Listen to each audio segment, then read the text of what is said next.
Welcome to episode 10 of Cyclops is Waiting for Me, an X-Men the Animated Series weekly recap podcast. I'm Rod. You can find me at YouTube at youtube.com/RodKim. And I am JC. You can find me on Twitch every Sunday night playing Dungeons & Dragons with our group called Aldgate Adventures, where I play Calgor, who is effectively Hawkeye but misses way, way more. Cyclops is Waiting for Me is our weekly podcast series where we are going back and watching every single episode of the original 1992 X-Men the Animated Series in their original intended script order, building up to the release of X-Men 97, which is coming to Disney Plus next year. Supposedly. They haven't given us a release date, so... I think most of us are speculating it's going to overlap with one of the live-action Marvel movies. But we'll see. We'll see how that evolves. You're speculating that more than maybe. Well, not in specifics. I know we mentioned the last episode, but maybe just in general. It can't be an accident. I don't know. We'll see. I could be completely wrong. This won't age well. It could definitely be wrong. So some quick reminders. We're a recap show about a series that came out 30 years ago. There will be some spoilers, but if you don't want it spoiled for you, pause the podcast, watch the episode, come back. Please come back. Please come back. We will do our best to avoid mentioning anything about future episodes we haven't covered yet. And we're currently not sponsored or affiliated with Disney or Disney Plus in any way, but we're still open to that discussion. Don't forget to follow us on social media at Cyclops IWFM Pod on Twitter, Instagram, and Facebook. Also, you can listen to episodes of the podcast through Facebook's mobile feed, but not desktop feed. Okay. Yeah, that's a thing. Sure. Yep. We'll just limit distribution. That's a But scarcity. We are also on what hopefully are all your favorite podcast services. And if there's one we're not on, tell us and I'll figure it out in the future. Or sign up for Apple and join everybody else. Yeah, just join Apple Podcasts like everybody else. Finally, we record these episodes in batches right now, so if we're reacting to any news about the upcoming series, allusions to Multiverse of Madness as an example, we might be behind because Rod talked about stuff that will probably be out by the time this episode comes out, and we could be either totally right or totally wrong. We'll have time to edit it, though, hopefully. Before You're not going to go back and remember to edit this. Probably not. No. I'm not going to remember 15 minutes from now what I said. That's true. So now on to the show. Speaking of not remembering things. Thank God. Today we're going to be talking about episodes 11 and 12. You're right. It's a doubleheader. Days of Future Past, one of my favorite storylines. They aired on March 13th and 20th. God, they made us wait a week between them. I remember this trauma. 1993, and currently sit at an 8.6 star rating on IMDb. I love that you're saying that, like, the week in between was, like, evil of them to do. Like, of all things, 1 week time back in the 90s was fine. This wasn't like Who Shot Mr. Burns, where you had to literally wait the entire summer. Yeah, although... I remember it was normal. Definitely it was normal. But as a kid, time just went slower. We were talking off mic about how I could have sworn that like X-Men episodes happened like years apart, and it was literally like a week. It was just that emotional memory. Yeah, we also had an aside talking about the Green Ranger's debut in Power Rangers, and it was like, oh, how many episodes were in season 1? And it was 60. That's insane. It was 60 episodes, and we didn't get Tommy's reveal until like episode 17. And that's why I felt like. But that was also like October. Yeah. But you know, and if you've been watching the Disney Plus Marvel shows, it's been kind of a cool kind of like throwback to the animated series where you had to wait a week between things, and everybody had like days to talk about theories and stuff, and most of them were wrong. Mephisto. But anyway, this storyline was kind of made into a movie. I feel like Days of Future Past is thrown around very loosely these days. So, one of many fun facts about this episode, or series of 2 episodes, the original titles were future tense, not Days of Future Past. It's future tense? Wait. Future tense. According to one of the fandom websites, which I did not go back to verify. I'm trying to compute that. No. So, it's okay. Okay. It was always in the show as Days of Future Past, but the original script title was future tense. Oh, it was literally the words future. Okay. TENSE. Gotcha. My brain did not compute that. What was happening? The look on your face makes me sometimes wish that this was a video podcast, but I also don't want to edit a video podcast, so I'm happy it's not. And you might be able to see like the hamster wheel start like screeching on top of my head. But this one had, I think if I wasn't already totally hooked on the show as a kid, this one really just kind of, it went into that dystopian future, and this was it. This is the one that sold me, because it opens up. I'm just going to read my notes specifically. It says, recap from Slave Island. That's interesting. Then, oops, I'm watching the wrong episode. Because this was one of the ones that was out of order, and I just let Disney Plus autoplay. But I recognized that at the beginning. Anyway, recap is from the first 2 episodes, which is also interesting. And it opens up with the Statue of Liberty and the Sentinels flying around it, and you kind of follow them to a point where you see... Well, we're in the year 2055, which is very important. 2055, yes. We're very much in the future. Thankfully, still in the future in current day. And we see Logan running with 2 people that I don't recognize. I'm not sure if you did necessarily. So those are mutants that were literally created just for the cartoon in this episode. Okay. They are not analogs to anybody that exists in the comics. And I like that you can tell they're mutants just because of how hip their 90s fashion is. Basically, like, they have great hair even though they're in a dystopian future and probably don't have clean water. Yep. So Wolverine has bigger, grayer hair. That tracks. Like bigger chops on the side. And then we get a little bit of a Sentinel fight. And we see the mutant powers, which one has arbitrary, like, energy blast arms, or energy blast, and the other one has metal arms and runs really fast like a battering ram. Plot devices. It works great. And I like in the background, you can see X-Men graffiti, so it kind of like drops the hints that there's a lore here, like a legend of the X-Men happening. Yep. They defeat the Sentinels in the fight. They start winning, but then they get stunned by unknown mutant, which we find out. Tracker. Tracker. Yep. Which I recognize as Bishop. I honestly can't remember if I recognize Bishop from the show, the toy, or some comic thing. You definitely recognized him from the show. Okay. Was he introduced in the show? No. So he was definitely in the comics, but just given your experience with comics, I'm willing to bet that you saw him in the show, which led to his toy. I love the Bishop soundtrack is like this swampy harmonica music. The Sting, yeah, I literally wrote down, it was like, it gave me like old Western cowboy Sting vibes, like when he shows up. It's like, it's not the whistle, but it's just like, I don't want to even call it Lone Ranger-esque, but there's something that is just like Desperado vibes. It's almost every time that he walks in on frame, you just hear that. Yep. Is exactly like that. I do love at that point Wolverine makes some sort of comment of, don't I know you? Yeah. It's which, as a kid, I always saw time travel movies. I was like, how do you not remember the person you saw before? Now that I'm almost 40, I'm like, oh yeah, no, I totally get it. So, and obviously we're skipping a little bit ahead, but the interaction that Wolverine has for the first time with Bishop is in 1993. This going to 2055. Yeah. So it is a 60-year plus time frame between. Also, as we established in our last episode, Wolverine dives headfirst into a lot of things and gives himself concussions. A lot of concussions. Even with the healing factor, there's still some lost brain cells there. Yep. And Bishop takes in those 3 as bounty. We just mentioned the foreshadowing a little bit. One of the things is that Logan calls Bishop Rookie, which I guess just becomes a catchphrase for Wolverine at that point.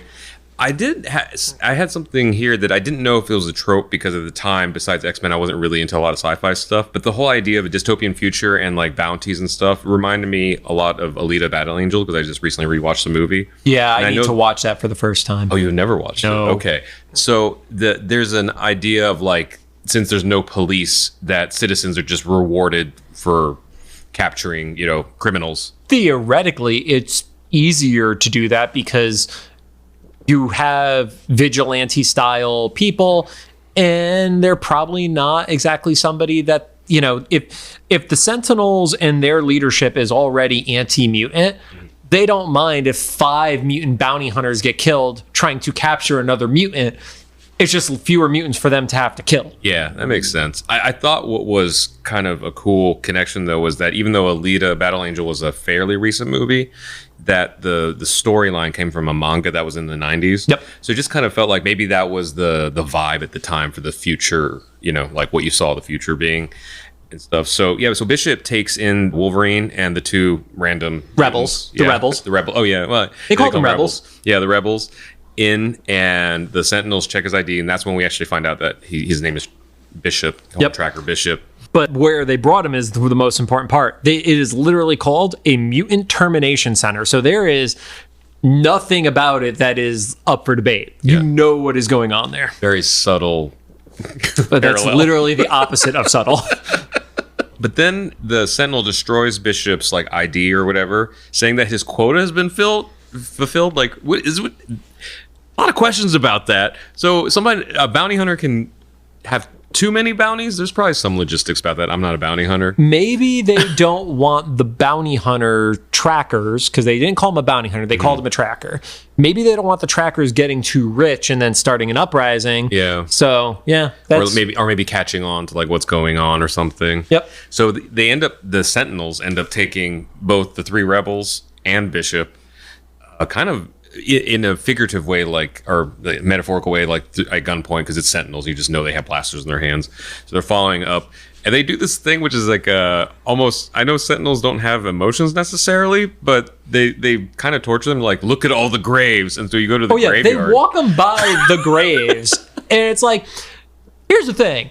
I get if you want to, like, showcase the graves outside, so it's like the reminder of like, hey, we're gonna get you, you're gonna die. If you're in this area, you're already set for termination. So at that point, you're right. It is psychological warfare and torture on people you're intending to kill already. Because otherwise, why go to the courtesy, or quote unquote courtesy of, I made air quotes again on the audio podcast. God damn it.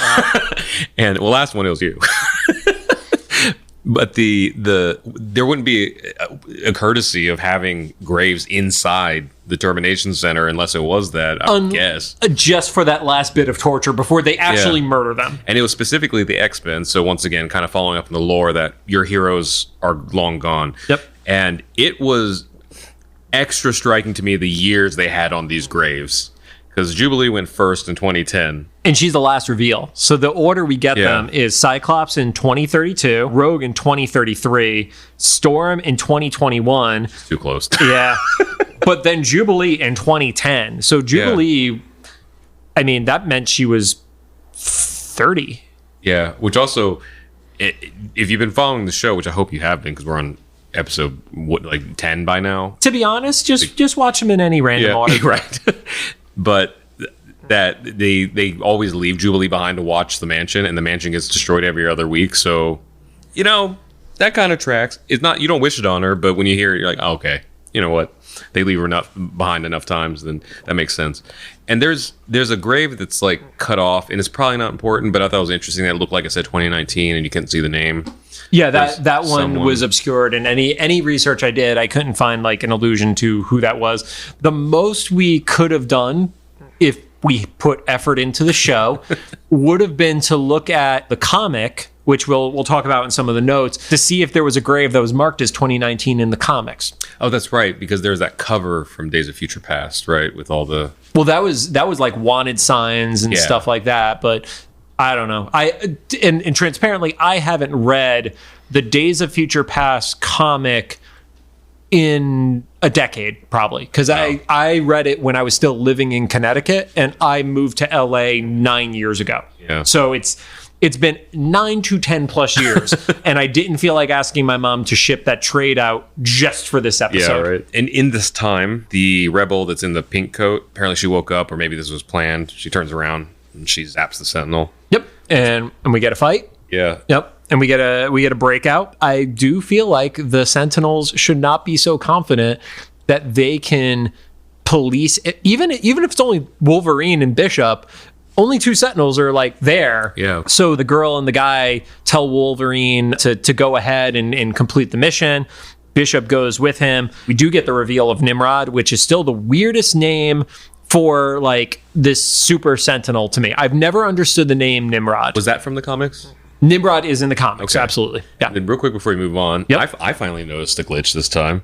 Is Wolverine, the bottom half of his face, the part supposed to be flesh tone, and his neck turns like yellow for like a couple beats. Yep. It's like a weird little thing. And then I know it's a canister now, but in my notes I was like thermos because I couldn't think of words. One of the rebels is like, continue the mission. And my notes literally say like, she hands him a thermos. I was wondering where you were going with thermos. Like, again, sometimes I wish this was a video podcast. I don't want to edit a video podcast. Yeah, so that's when they go and they see Forge. Forge is a classic character from the X-Men. He invents lots of cool shit. Is that his power? I never quite grasped what Forge's like skill set or powers were or whatever. Forge makes a lot of cool shit. Cool. Well, that makes sense. Yep. He's got the leg thing. Yeah, he does have a leg thing. And by leg thing, it is like a cybernetic leg. And Bishop is shocked because they have a working time portal. So it made it sound like that was a fairly common thing, at least at maybe a government level or something. Or at least that was something that was known to have existed at one point. Yeah. Bishop isn't exactly shocked that there is a time portal, mostly just that one is working. Yeah. That had existed sometime between 1993 and 2055, I guess. Yep. So we have some catching up to do in the next couple decades. Oh! So Bishop understands the concept of the time travel machine and everything, and they talk about the assassination of the 90s. At the time, I was a little confused, but the longer this conversation went, the more I understood that this was such a big event that everyone just understands what it is. It's kind of like JFK's assassination or something. They're like, oh, that one. Mm-hmm. And it changed the course of time. Effectively, the way they refer to the assassination of the 90s is like us saying 9/11 to an extent. Yeah. Not to be flippant about it, but it literally was just, you just have to say something general, and it triggered that response from everybody who knows what it is. It's that level of momentous event for the people within this world. And in being on brand for me, instead of saying that Logan was given a transceiver from Forge, I have Logan was going back in time with his Fitbit. Yeah, so essentially Logan has attached to his, or is going to get attached to his arm, a temporal transceiver. And the whole thought process is that is what will keep him in the past. And he basically says that this is a one-way trip. He is not planning on making it back. Whatever he's going to do to stop the assassination, he doesn't think he's going to make it back to 2055. And Bishop doesn't believe it. And their response is like, okay, well, do you have a better idea? Because this world sucks right now. Yeah, and Bishop kind of calls out how overconfident they are that it'll be kind of that simple, and volunteers to go instead. Right, because they're hiding the identity of the assassin, and Bishop kind of calls out Wolverine of, all right, well, do you think you're actually up for this? Because he couldn't even defeat Bishop, let alone X-Men at their prime. And surprisingly to me at first, and then made sense, Forge agrees. Forge is like, he's a spring chicken and you're not. Yeah. So he's twice as tall, so let's send him back. I'm pretty sure it's not a bias against height, but the ageism is real. Yeah. Well, I guess he's just jacked, like he's just like way more jacked or whatever. Yeah, and that's when Nimrod attacks. There's the Sentinel hand shows up in the door, blasts Wolverine, and then Nimrod goes through the door. And at the time, Bishop jumps in through, and he gets teleported into a dirty alley. It was just hilarious because he's like, oh, well, it didn't work. Of course it didn't. It's just that he ended up in a shitty neighborhood. I love that. Yeah. Whole concept, because he sees some kids playing. He's like, wait, there are children here and they're playing openly in the street. Which, why are children playing in a shitty alley? Right. But anyway, because you look around, you're like, you're right, it's not that different. No, there's like broken buildings. There's like a car that's decimated. And even the first couple newsstands he passes don't have anything. They're broken. Yeah, they're broken up. It's wild. It's a dead neighborhood. They just clearly, and there's just some, like, it doesn't even look like kids that fit in that neighborhood, like pretty gentrified kids. Yeah, there were definitely kids in like polo shirts kind of scenario. But Bishop does not realize where he is, and he doesn't remember what got him there. And that's the important part, because he sees a not destroyed newspaper stand, and then he realizes where he is because he says it's Monday in the year in 90 something. And it was like, wait, why does Monday matter? Like, did he teleport out of a Wednesday in the future and Monday is what's throwing him off right now? I just have that thing from Office Space. He's like, the case of the Mondays, right? Even when you're an X-Man, that's not a correct term. Even if you're one of them, the Mondays still suck. I'm pretty sure one of them is more offensive than saying one of the X-Men. Even if you're a tracker, Mondays still suck. Am I right? So he acknowledges he's in the 90s, like it works, and he's just weird partial amnesia. Because he remembers he time traveled, but not why and who he's supposed to get. And it was, like we established, like literally minutes ago, it was such a big event that it was very clear, like what he had to stop. I guess to us, it'd be equivalent of like you said, either a 9/11 or JFK or something. Like, you got to go stop that thing. Yep. And then you get there and you're like, what was I supposed to do? Yep. And he gets triggered by seeing a picture of Xavier. Yes. Yep. In the newspaper. Yep. I guess is a little foreshadowing. I didn't realize that until just now about why Xavier would be in the paper. We'll come back to that. Yep. And then we cut to Rogue and Gambit visiting Beast in prison, which, honestly, I had kind of forgot that Beast existed because they had left him out a lot of episodes. I forgot that this entire season, Beast is in prison. Yeah. Like, looking back on my childhood, I don't remember Beast being in prison the entire first season of the show. Yeah, me neither. It's just, I don't know. I guess he was going to be the MacGuffin or whatever. That was just too easy to, I don't know, whatever. They're visiting him in prison. And I thought initially it was weird that they had the bars closed. I don't know, that it wasn't like in a visitation thing or whatever. But then I was like, cartoon logic. I think too much about it. Yep. But what I did love about that scene is Rogue gives him a book called You Can't Go Home, which the book itself is literally about the passage of time, is the concept of the book. So great thing to give to a person in jail. But she also says it had a good cover. When you look at the animation, it is literally just the title of the book and nothing else on it. It is the stereotypical plain book cover with a title from the cartoon world, and I love that. They just kind of paint the picture like, yeah, Beast is the smart one here. We need him back. Yep. And then Gambit is very much Gambit, and he's like, yeah, it's great picking out gifts for Beast. You just have to look for the books with the most dust on them. And Beast quotes, I had to look this up, so I'm not trying to pretend I even knew this. A line from a poem, To Althea from Prison by Richard Lovelace. Stone walls do not a prison make, nor iron bars a cage. I read the rest of the poem. I don't think that's a hopeful quote, but it was interesting that he took it that way. It sounded like a poem written by a guy who knew he was going to die in prison to someone outside of prison. Interesting. I did not read the rest of it.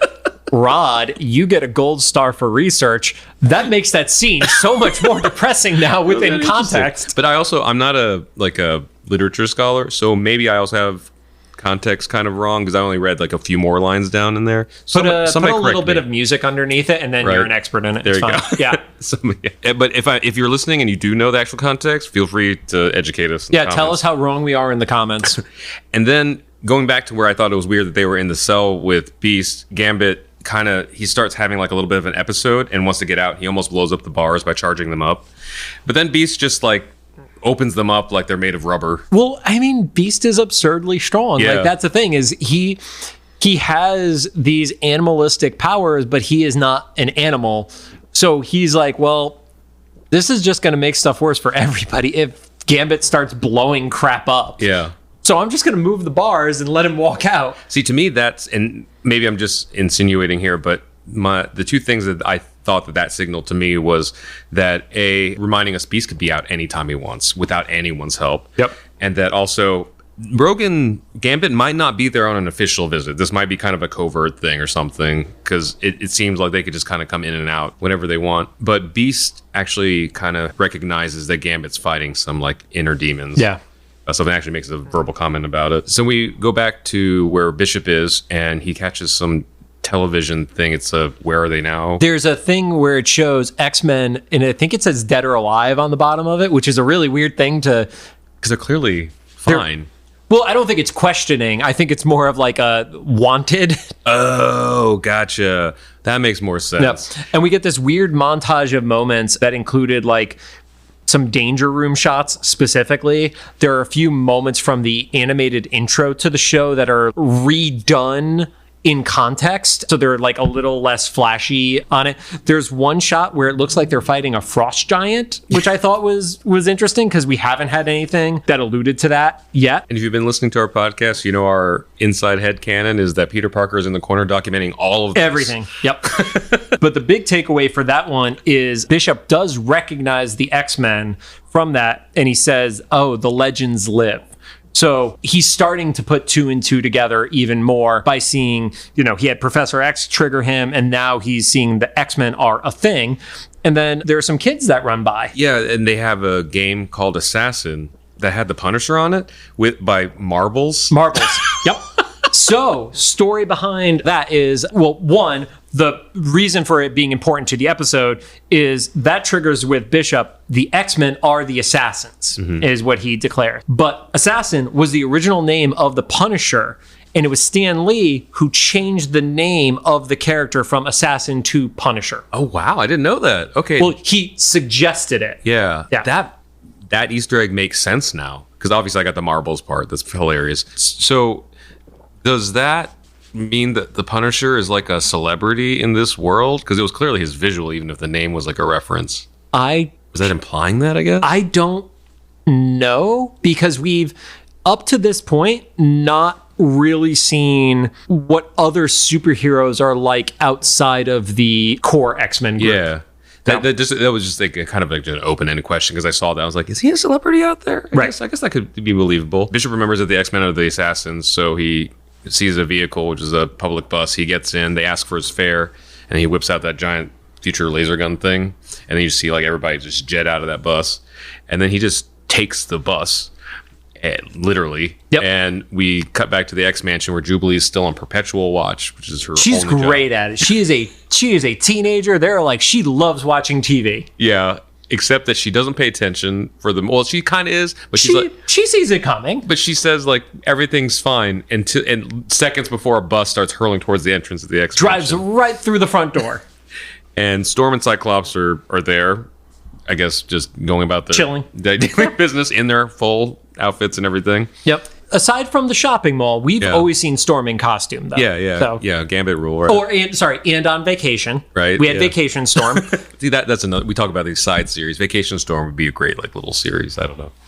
It wouldn't be, but it would not be. So there is a little bit of a fight there. Storm gets shot. Cyclops gets shot. Wolverine pops up and Bishop recognizes him. They're able to subdue Bishop and, they start kind of examining him and his weapons and stuff like that. Jean makes the comment of, well, thank God these were set to stun, which if you're trying to stop an assassination, maybe don't set your weapon to stun. Right. But apparently the power readings from the weapon are off the scale, kind of talking about the value of future tech. And then Jubilee is looking to cross-patch into Bishop's arm thing, which I'm assuming was the temporal transceiver. That would be like trying to plug in an analog TV into a USB port, essentially. Yeah, between this and her picking a digital lock with like a piece of wire a few episodes ago. Oh, I guess when they were on Slave Island? Yeah, I guess we're just establishing that Jubilee is some like techno nerd or expert or something. Or technology was just that lame. There you go. Because here's the thing, she couldn't do it. Right before they got to this part, though, I do want to point out, I think it's funny that how this kind of chain of events happened when Bishop was attacking Storm and Cyclops, that Jubilee rescues Storm and Cyclops, but then Wolverine rescues Jubilee, and then Bishop recognizes Wolverine, and then Professor Xavier rescues Bishop. It was like the opposite of like a Mexican standoff, like through the guns. It's like everybody's like saving each other. I just want everybody shooting each other, personally. But yeah. Right. And then speaking of, Xavier basically goes, can I probe your mind to Bishop? And Bishop's reaction is like, I have a choice. But hey, you're the first one he's asked consent for. Right. And then he does it anyway when you've not said yes. Very on brand. And so Professor X uses Cerebro to read Bishop's mind. Which, by the way, I love. As he's reading people's minds, it broadcasts onto the television too. Yeah, very dangerous. I mean, apparently everybody here, very pure of thought. Yeah, this is true. Yep. There's a lot more stuff in there. Especially next episode where we talk about him probing Gambit's mind. That was a dangerous choice. Yeah, this is like, Jubilee, you have to leave the room. But yeah, so you see there some future visions. There's politicians campaigning, and it says, do you know what your children are? Which is a play off of, do you know where your children are? Which was like a parenting thing from the 80s and 90s. If anyone didn't live through the early 90s, late 80s, that was a huge thing, which is an interesting, you know how they always say that you can only envision the future in the context of your present? I don't think that's ever, like, that's not a thing right now. It's not a slogan, but that was literally on the nightly news. Yeah. Like 10 o'clock news or whatever. It would be a chime that would literally say on TV, it's 10 o'clock or 11 o'clock. I don't remember what time it actually went off, but it would literally be a chime of, do you know where your children are? Yeah, I remember that in like very early childhood, and then eventually at some point it went away, so I saw that, and the thing, it stood out to me, but also it was funny that then they were like, oh, that's going to last forever, right? That's going to be... And then we gave our children phones with GPSs. There you go. Yep. We also see some of the mutant camps, and then you see the Sentinels surrounding the woman president who had been in some of the earlier episodes. Also, what stood out to me is there is a shot, and we're going to post this on our Instagram for those of you who hadn't seen it, where a Sentinel is blasting Wolverine, which is actually an homage to one of the famous comic book covers from the original Days of Future Past storyline, where it's Wolverine getting blasted by the Sentinel hand. I'm going to show it to Rod right now just so he knows what I'm talking about. That's so cool that they put these little moments in there. So that's the shot from the episode. Oh, wow. Okay. And that's the classic comic book. Oh, wow. Yeah, that's just a recreation. Yeah. I also love the subtitle, This One, Everyone Dies. This issue, everybody dies. And that, For context for everybody, that is from the Uncanny X-Men from number 142, written in the 1980s. And sorry, not just the 1980s, 1980. Wow. Yeah. Finally, a comic older than me. Seriously. Yeah, so Cyclops is skeptical that it's real. Wolverine is skeptical that it's real. He makes a comment about it, and then Jean says something to the effect of, no, I sense his genuineness in this. And she puts her hand on his shoulder, and he looks back, and this is extra funny because it's animated. He like smiles, and then he's just like got a shit-eating grin on his face for the next like couple shots. It's just like, oh, she touched me. Really funny that they actually animated it. It wasn't mean, he's happy. Right. He doesn't get a lot of moments of happiness, Rod. The reason it stood out, though, in that shot is they're looking at this dystopian future and like, oh, we're all going to die and everything. He's like, but she touched me. And then he also says, at least I didn't lose my hair. Like, he's just happy-go-lucky now. He's in his happy place. He doesn't believe it, but he's simultaneously happy that he didn't lose his hair. But then there's the comment around something else came back through the portal. They actually reference the Terminator. They do reference the Terminator. Very self-aware. So, yeah, they literally said Mr. Terminator to Bishop. Cyclops is still being an asshole. Still, that's just a given. And then they decide to go to the spot where they find an energy signature, effectively, which looks like a door. That makes sense because the time portal was shaped like door square things. So, shut up, Rob. This is the time I wish it was a video podcast. Yeah, it's going to be great when I throw a book physically at you in a second. Out of that area, they get attacked by Nimrod. They refer to him as the new Sentinel. Storm gets buried again under rubble. And I love Cyclops' comment is like, we got to get her out. She's claustrophobic. I was like, also a brick wall fell on her. Yeah, I would be worried about the brick wall that could have killed her. Claustrophobia secondary. And Storm recovers very quickly. Yep. No physical or psychological damage that you can see. Nope. Just concussions. Tons and tons of concussions in this group. Jean got shot, so that's fun. Storm effectively makes ice, which makes Nimrod slip, and then they freeze him. They break him up while he's cold, and they think that they've won for a second. And then it's like, oh no, he can reconstruct himself. And then Bishop knows to destroy a certain part of him. And that, going back to your earlier comments of him accepting time travel, is he must know something about time travel because he destroys specifically where Nimrod's temporal transceiver is, which sends Nimrod back to the future. Yeah, he knows where it is. Yeah, so especially when he's all dismembered. Yeah, so that worked. And then we have your favorite segment of the show, Rod's favorite Storm line. This whole time, when everyone was doubting the time travel story, Storm literally looks down at everything that just happened and says, I believe him now. I wrote, Storm believes. It's like, thank you, Captain Obvious. You love Storm.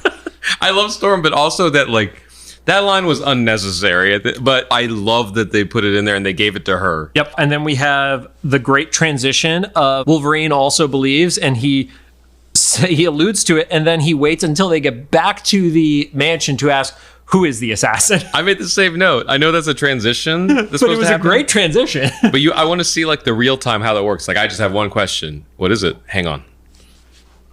Commute back to Westchester. Which one of us is it? And Bishop doesn't know. Cyclops immediately goes to Jean's defense, saying, well, it can't be Jean. Jean actually argues, and she basically says, we've all had our dark days, or have you forgotten? Red flag. What have we forgotten? Because we haven't seen anything dark from you, Jean. Yeah. Yet. Foreshadowing. Yep. And then Rogue comes back, and shortly thereafter, Gambit is following her from their trip from seeing Beast. And as soon as Gambit walks in the room, Bishop is triggered. He just goes haywire. And then we get to be continued. And when the episode ends, Bishop shoots with the gun, and it's one color. But then when we transition into the next episode, it's a different color. That would I didn't notice that, but that would track because previously when Bishop also shot when he was attacking the mansion the first time, he says two different lines when they return from the commercial break. Yeah. And also, kids, if you're watching, you don't know why there's weird black pauses in between frames, is because back in the day we had to watch commercials on TV and we couldn't skip them. There are weird pauses in Hulu shows as well. Oh, okay. Yeah. So they might not know why, but those still exist. But we didn't have timers, so you just had to guess. Do you have a minute? Do you have 10 seconds to go make a sandwich? You don't know. Yep. But that one, it was something like, actually, I was going to guess, but I took a note of what he said because that's what we're supposed to be doing here. Earlier, Bishop, before the commercial break. Commercial break or episode break? Yeah, right. No, commercial break earlier in the episode okay. for the bus thing. He shoots and he says, assassins. And then it goes to black. And it cuts and it purposely shows him raising the gun again in the same way. And then that time he says, for the future. Yep. It's like, so which one was it? And I think it might have been a little bit of an error because he says for the future, like a little bit later also in the fight. Assassins of the future. There you go. Yeah.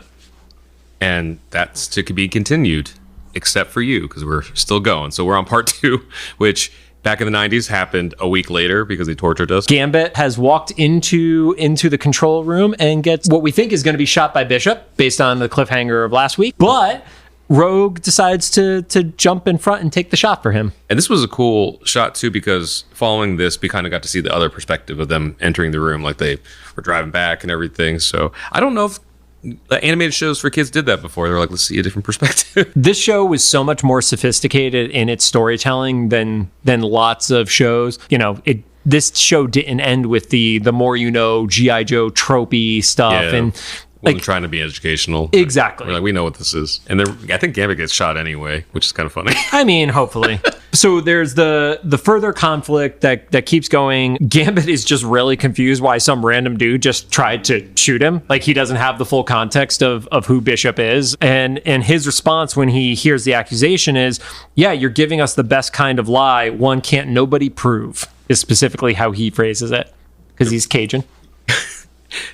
If there's Cajun listeners out there, is that offensive? Because there's moments in this, especially when other people call him the Cajun. Is that wrong or is that endearing? I don't know. Is Cajun offensive? Hold on, let's find this out. And I don't want to sound overly woke. It's kind of a genuine thing. It's just interesting that they don't call the other people by, you know, they don't call like Rogue like a Southern Belle or something, you know, like constantly instead of her name. Was formerly considered an insulting term, became a term of pride amongst Louisianas by the beginning of the 21st century. Oh, so I guess not. There you go. So it's by then, yeah. So around the time this was written, it was slightly offensive. And then when we crossed over into the new millennia, that's when it was no longer 21st century. Is that considered progressive? I don't know. Or like ahead of its time, I guess. Let's not debate that, because nope. But yeah, Bishop explains that Gambit was the assassin and he specifically kills someone in DC. Yep, kill somebody in DC and all mutants get blamed. And he basically talks about that there's mutant control laws that get put into place, and we see some visions of the future. Master Mold is specifically shown. There is an army of Sentinels, and then we see some other characters interacting with Sentinels. And Rod, who are those individuals? This is fun. I've already failed the quiz. But who I recognize Sunfire and the Morlocks, I believe. Yep. There's Cyclops and someone next to Cyclops who I recognized visually, but I couldn't figure out their name, or I tried to even Google it a couple times, and there wasn't enough information for me to find out. You mean his brother Havoc? Who's wearing his X Factor costume. Oh, God. Yeah, the name was on the tip of my tongue. And you know when that happens, when it's like, oh, it's on the tip of my tongue, and you're like, it starts with and it's the letter, and it's never the right. Yeah, you were going with like an happened. R or something like that. I think it was literally an L. I was like, it was a... Lavic. Yeah. Yep. We also see an image of an older version of Beast, Jean, and Scott, because they're all grayed. Yeah, that's how that works. And there's mention of how the camps are built, and the camps are the final step. Again, they're having no problems giving allusions to, you know, the camps in Germany. Like they go for it hardcore. Bishop then mentions how essentially this created a new world order for humans as well. And you see a shot of the Oval Office with a Sentinel literally ripping the roof off of the Oval Office, and they're standing around the female president, the same shot from the last episode. We got a little overlap, so it kind of connects. Yeah, and then Bishop still does not remember who was assassinated. Which is still wild, because it feels like that's the biggest detail. It makes it really hard to prevent an assassination if you don't know who's being assassinated. I agree, that's a very important detail. And the thing we get from all this is the Sentinels just kind of go overboard for one reason or another, and that someone is assassinated in DC, allegedly by Gambit, and Professor X realizes, going back to the news headline that we saw in the paper earlier, that he's going to be speaking for mutant rights or whatever in DC. And so he asks, like, could it be me that's going to be assassinated? Right. wild to think. Like, it's like a Jesus Judas kind of situation, right? You're like, is one of my students going to be the one to kill me? And Wolverine has the moment with Gambit. He's like, well, you've never been completely straight with us about your past, which it's like, damn, Wolverine just turned on you really quick for not trusting this other dude. And also the pot calling the kettle black. Like, how much has Logan shared about his past? I mean, according to the Sabretooth episodes, not a lot. Right. And Storm kind of goes to Gambit's defense, saying that specifically that she knows Gambit better than anyone, which either could be kind of like a kinky thing or that they have a history. But she also looks down Rogue when she says it. She's like, I'm going to get some of this. Because even though I don't read a lot of comics, I do know some of Storm's history, and it seems like maybe they're implying that they have some shared empathy to each other, because Storm also has like a history of being a thief a bit, like a bit of pickpocket and stuff. So maybe she sympathizes with him a little bit in his past. Well, one thing that has not been touched on is how the different members of the X-Men came to be a part of the team in the comics. So obviously it's not officially show canon until it's show canon, but Storm was the one who brought Gambit into the X-Men in the comics. So there may be some sort of illusion that she also was the one who brought Gambit into the team within this show. Oh, that's cool. That's really sweet too, because it's kind of, if you don't know anything about the characters like I did, or their relationship, it seems like an unlikely pairing. Yeah. I wouldn't have guessed that was the pair that came in together. Obviously Gambit feels betrayed, and he decides he's going to go to DC to stop the assassin, because that's what you do, is fulfill the prophecy, like some Oedipal complex. Yeah, I'm going to purposely go to the spot where an assassination happens to prove that I didn't assassinate somebody. Sounds like I'll check out. Yep. Bishop decides he's going to threaten Gambit again, which this dude who's literally ready to kill Gambit at the drop of a dime, they're not separating them at all, really. Yeah, they just let it keep going. Wolverine basically goes, no, you're going to stay behind, and you're going to stay behind, and I'm going to stay behind. And that makes sense, and also makes the very next scene hilarious. Because they decide to play poker. Sure. There weren't iPads then. I don't know what the... It's a bunch of dudes in the 90s. Yep. We're going to play poker, which is also a fun choice when one of those players is someone who specifically makes playing cards explosive. Or just has access to a lot of cards and is considered a thief. Like, let's take away the mutant power aspect for a half of a second. This dude's gonna cheat. Yeah. And then, of course, gets accused cheating by Bishop. Yeah, they get in a fight immediately, and Gambit takes a shot literally at Bishop, and Bishop, we finally see what his power set is. It's explained more formally now, because we knew he had energy related capabilities, but this is like, oh, you're going to hit me with an energy blast? I'm going to absorb it and shoot it back at you. Yeah, and then he specifically says, I absorb bioenergy and all that stuff. Which is a hell of a phrase to say. Right? Yeah. Bioenergy. And specific, which is a very specific pair up, because that's literally the inverse of Gambit's power. And then we cut to DC with a very hilarious cartoon moment, or sitcom moment, with Blob, Pyro, and Avalanche, and an off-screen female voice, which I at least inferred was Mystique. Yes. And they said what was the phrasing? Something along the lines of, it's a beautiful day for an assassination. Yeah, and no dark undertones or anything. Literally just like birds chirping. Yeah. Like look out the window. They literally open the window. Yep. Looking out. Well, you need to know where you're going to be assassinating, Rob. Right.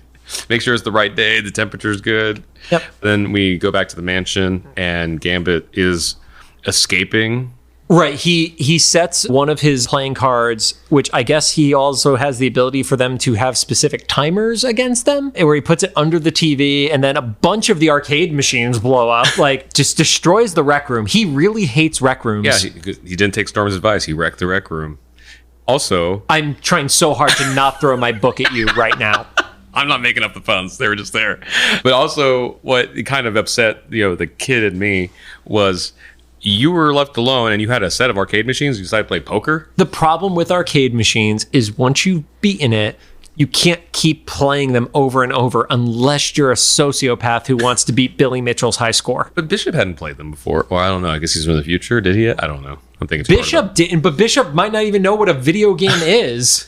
But also the logistics of this whole thing is if Wolverine's supposed to be babysitting them and you're worried that one of them is going to assassinate someone that's going to set off a chain of events of the end of the world, and the other one is some psychopath that you don't know if he's telling the truth about being from the future, or even if he is, what he's telling the truth of, is to not contain them in some way, shape, or form and instead They don't contain anyone. Right? We've gone through this. People just get away with whatever, and it's like, yeah, sure, whatever, run away, I don't care. Gambit steals one of like the mini jets. It looks like the Naboo starfighter, essentially. You know, I would love actually, it's a little closer to an A-wing than a Naboo starfighter. I would love to just believe that that's what Professor X has laying around in his collection. Yeah, because of the multiverse of madness. Right.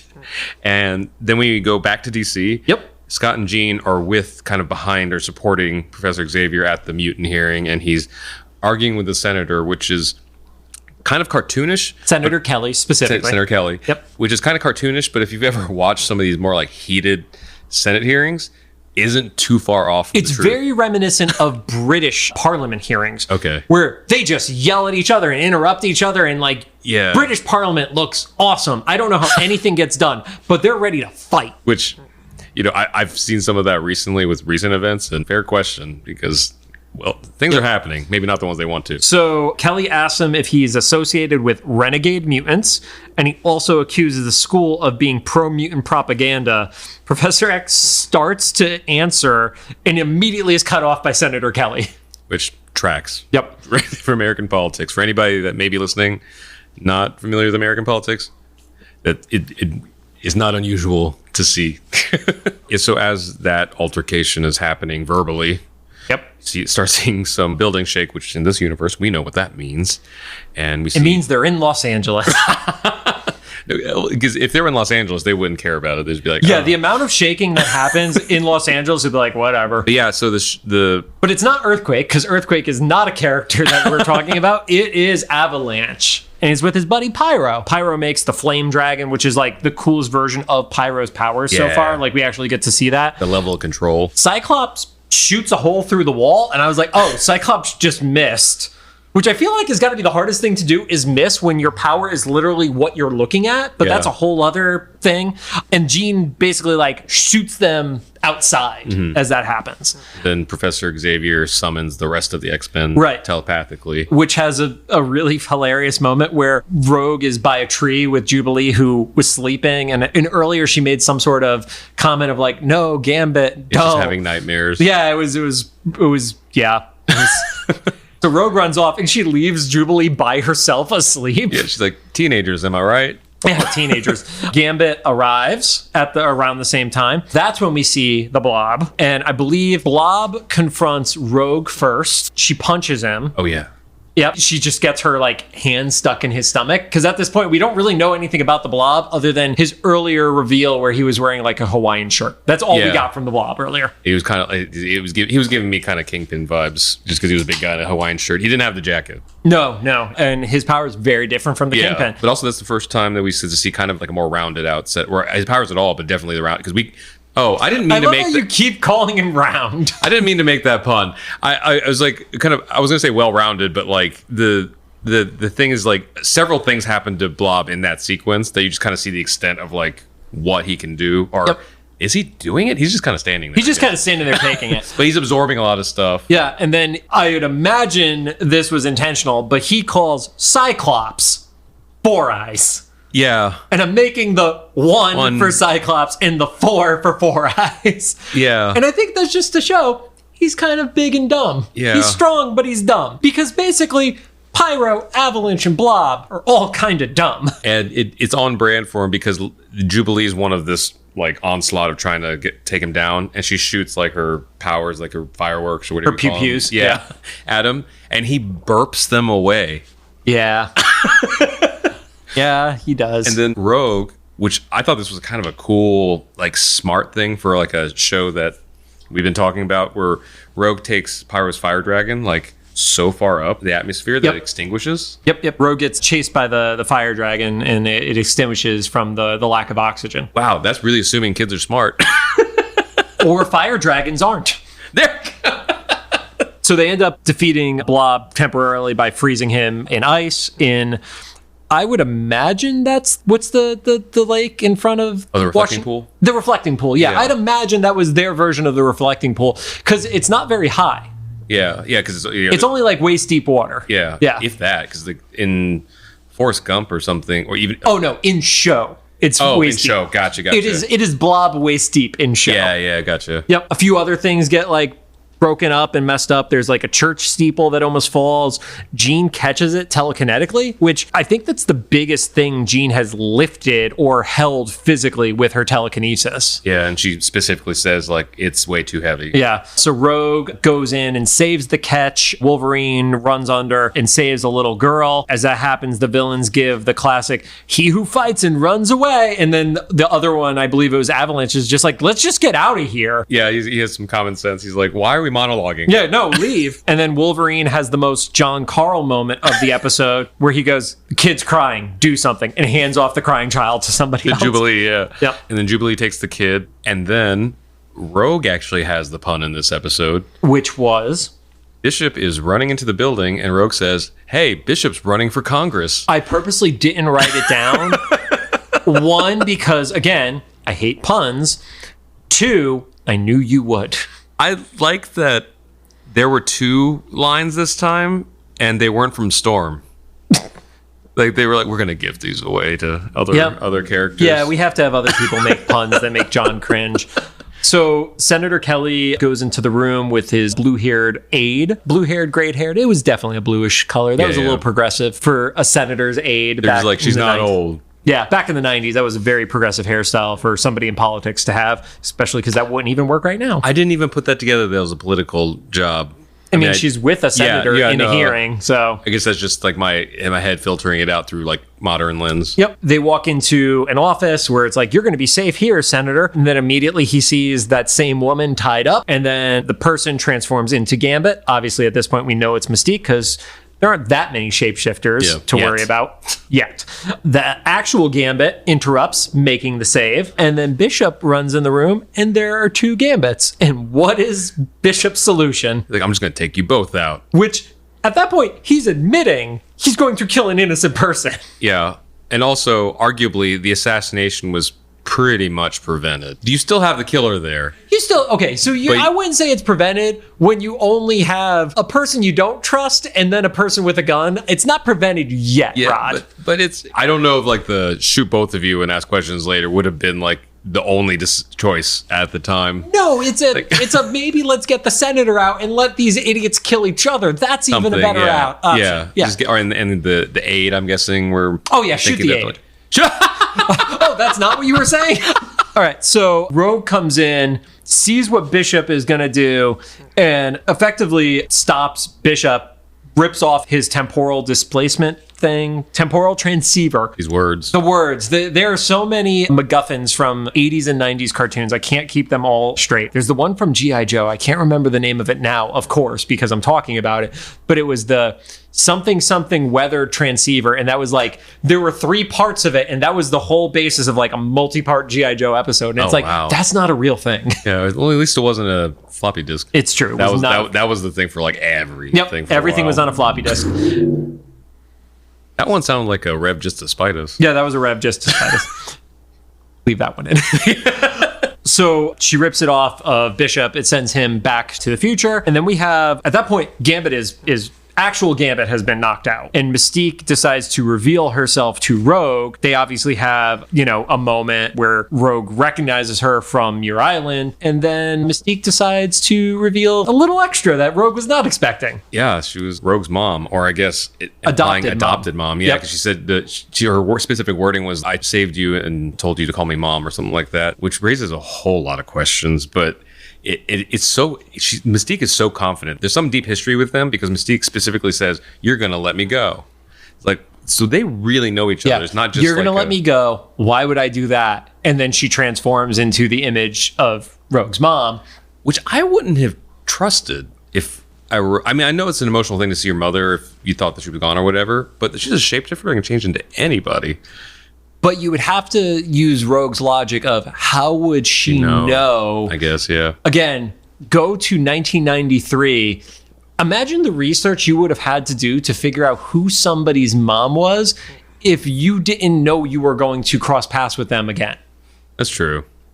My questions for Mystique were, are those puppy skulls on her belt? They might be. They're tiny. They're tiny skulls. So, yeah, Gambit is like laid out on the table. Rogue helps Mystique escape. Mystique basically is like, yeah, failed Apocalypse. Rogue is kind of questioning, like, why would you side with him? And Mystique says the phrase, which is kind of terrifying, of he gave me purpose. Kind of talking about how, you know, much of a cult in a way that Apocalypse is able to convert people, because the Horsemen in the previous episodes that we discussed didn't go willingly to become horsemen. They were transformed by the process of the machine and everything like that. But everything Mystique is doing, she's choosing to do. Granted, she fears for her life, but she's still making the choice. Yeah, and she makes the parallel with Rogue. It's like, it's not too different than you and Xavier. Like, he gave you purpose too. Yep. And then Rogue asked the question that any child would want to ask of, well, why would you do what you were going to me, knowing that I'm your daughter? And Mystique goes, because it was the only way to get you back.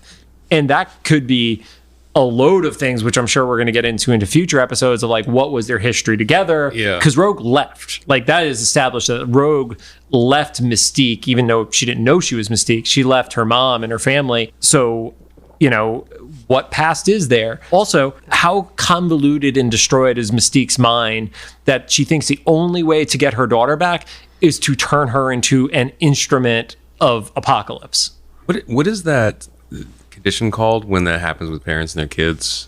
I'd seen it a few times in the news. Like, is it the Munchausen syndrome? Yes, that where, like, you just make your kid. It's like wow. It's like you make your kid sick. Yeah. To keep them around. It's like, yeah, that's the thing Eminem had to deal with his mother, I believe. Yeah. So it's like, okay, Rogue, at this point, maybe like commit your mom to something other than getting back with her. Like, yeah. Some other place. From there, we flash forward to Bishop, who arrives in a still ruined future, and he sees Forge, and Forge is like, well, we'll try again and again if we have to. And then you get one of the best and most infamous visuals from the X-Men comics, which is Wolverine, just the skeleton within what is the equivalent of a Bacta-tank. Yeah. And you know it's Wolverine because you see the claws out and everything. And Bishop is confused. He's like, but I didn't fail. I prevented the assassination. And he's taking a lot of credit there. I mean, he did a lot, but here's the thing. He actually doesn't know if he prevented the assassination because he got sent back for. But all that said, Forge, being incredibly calm for all things considered, is like, well, maybe it was something different. And that could get taken a bunch of different ways. It could also be taken as, is the future a foregone conclusion regardless of whatever you change? It's that whole destiny argument of no matter what, will we still get to this place, even if the events that get us there are a different route? Yeah, and in the current day MCU, there's the absolute points. If you remember What If, Doctor Strange's episode, they talk about it with him trying to save Christine, and heavily alluded to in the Multiverse of Madness trailers. It's like that. It's like, is it like that? It's like, we're just not going to be able to change this. We can change things in between, but not...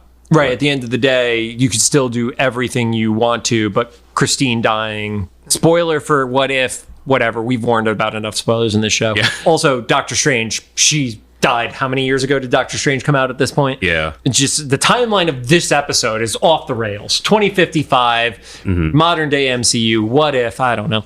But yeah, is there a fixed point that the mutant control or, mutant termination camps need to become a thing? That's, in essence, that could be a thing.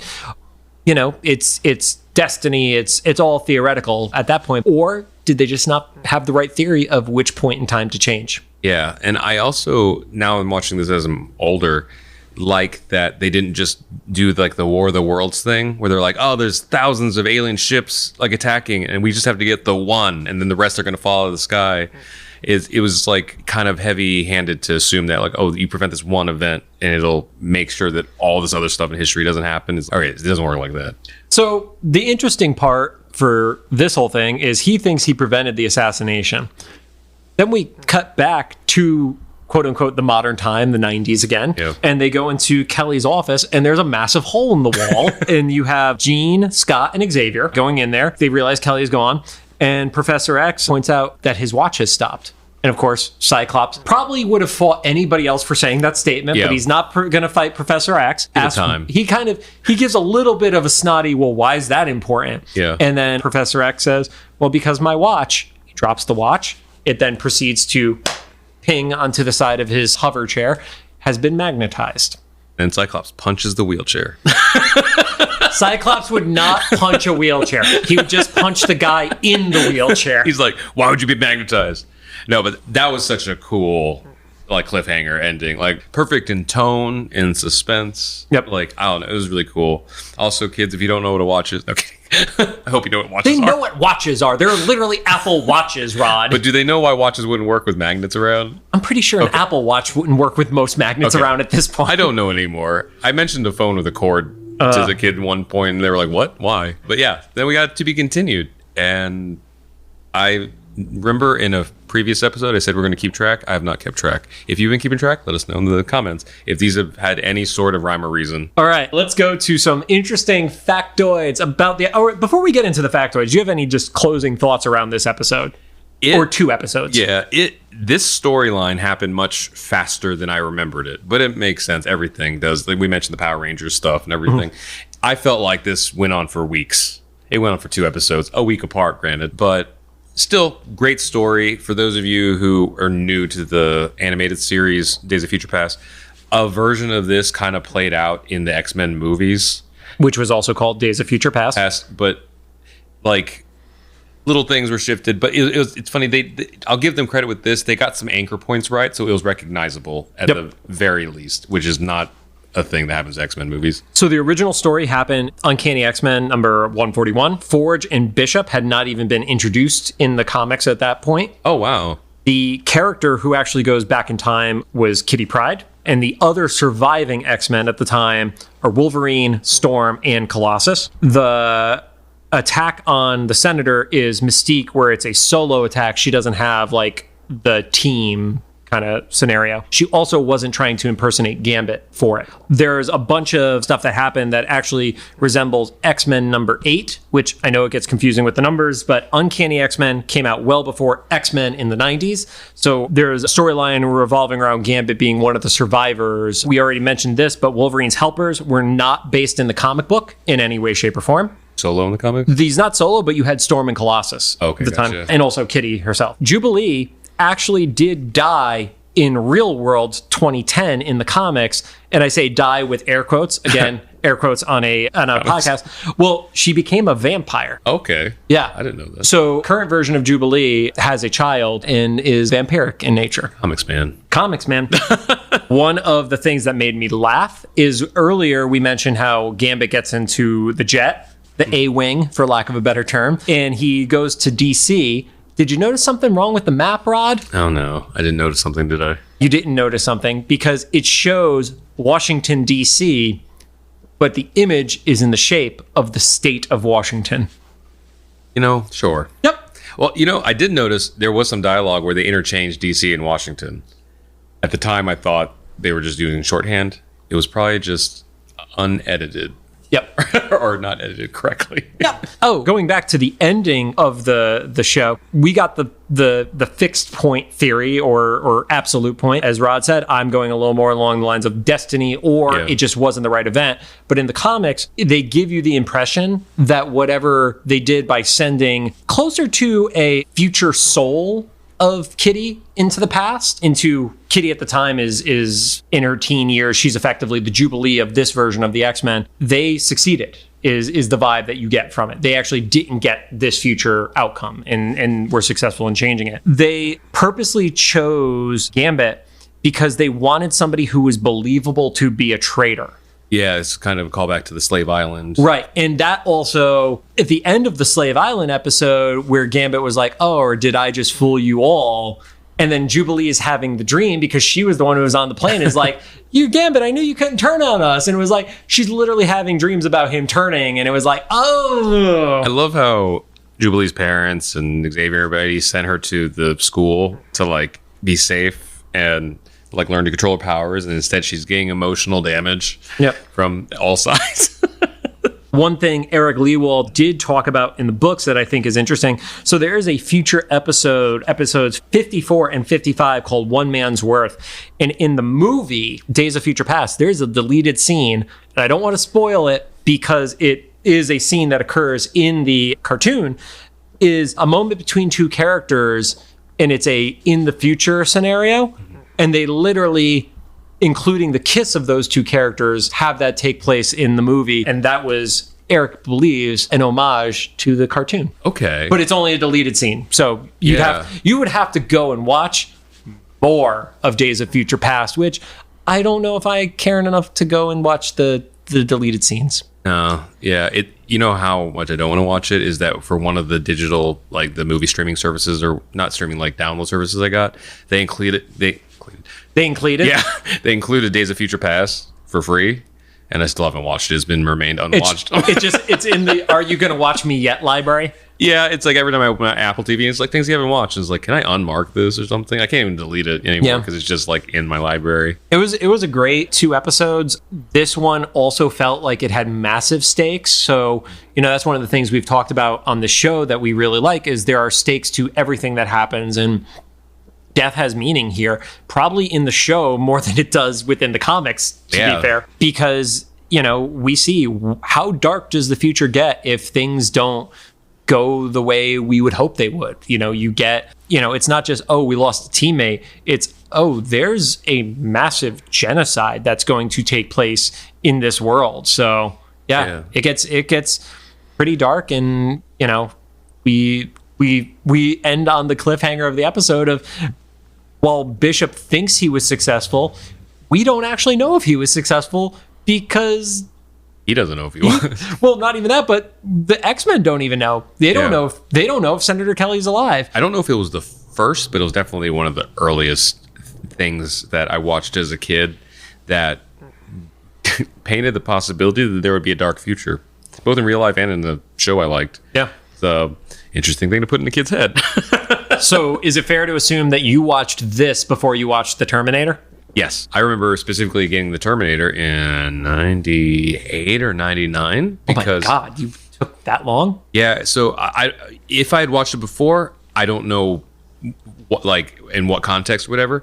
But the reason I did watch it later was, I'm going to just cut the story short, but my older half brother had built a PC for me and gave me some video discs, which kids at the time came on a set of 6 CDs because movies and DVDs weren't a thing yet, or they would be pretty soon, but at that point, not yet common. And so it was literally the only movie I could watch on my computer for a couple of years. And so I didn't know what it was, and I watched it. It was Terminator 2, I think, actually. Which, for context, came out in 91. So even Terminator 2 had been out before this dark future within the show. Yeah. But like we were referencing, this is based on a comic from 1980. So it is not a ripoff of the Terminator. Yeah.